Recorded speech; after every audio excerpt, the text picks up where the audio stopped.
యుద్ధం ఇంపాక్ట్ ఇక వాటర్ బాటిళ్ల మీద పడబోతుంది. వాటర్ బాటిల్ ఇప్పుడు మనందరం కూడా రోడ్డు మీదకెళ్ళినప్పుడు ఇంట్లో ఇదివరకు పట్టుకెళ్ళే బాటిళ్ళు పోయి అదేది అప్పుడు రాగి వాటర్‌లో పట్టుకెళ్ళేవాళ్ళం. ఇప్పుడు అది పోయింది. కంప్లీట్‌గా వీటిటి మీదకే ప్లాస్టిక్ బాటిల్ కొనుక్కుంటున్నాం. రూ. 15, రూ. 12 నుంచి రూ. 20 అయిపోయింది ఇప్పుడు. అది కొనేస్తున్నాం, తాగి అక్కడ పడేస్తున్నాం. ఇట్లాంటి బాటిళ్ళకి ప్రాబ్లమ్ రాబోతుంది. వాస్తవంగా ఈ ప్లాస్టిక్ ప్యాకేజ్డ్ వాటర్ మార్కెట్ మన దేశంలో $5 బిలియన్, 46,000 కోట్ల రూపాయలు.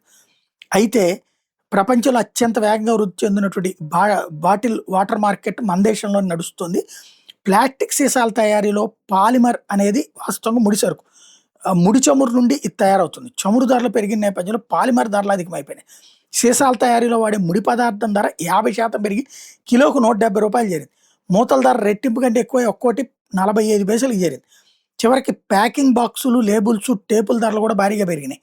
దీంతో మొత్తం సీసా నీటి మార్కెట్ న్యాచురల్ మినరల్ వాటా $400 మిలియన్ అయితే ఉత్పత్తులను ధనవంతులు ఎక్కువగా వాడుతుంటే యూరో మానిటర్ ప్రకారం 2021లో కేవలం 1% ఉన్న ప్రీమియం వాటర్ విభాగం లాస్ట్ ఇయర్ 8% చెందింది. రీసెల్లర్ల ధరలు 18% పెంచారు. అంటే ఇందులో రకరకాల ప్రీమియర్ బాటిల్, ఇప్పుడు కొన్ని పెద్ద హోటళ్ళకి వెళ్ళినప్పుడు రూ. 60 బాటిల్ ఇస్తుంటారు అనమాట, అవి ఉన్నాయి.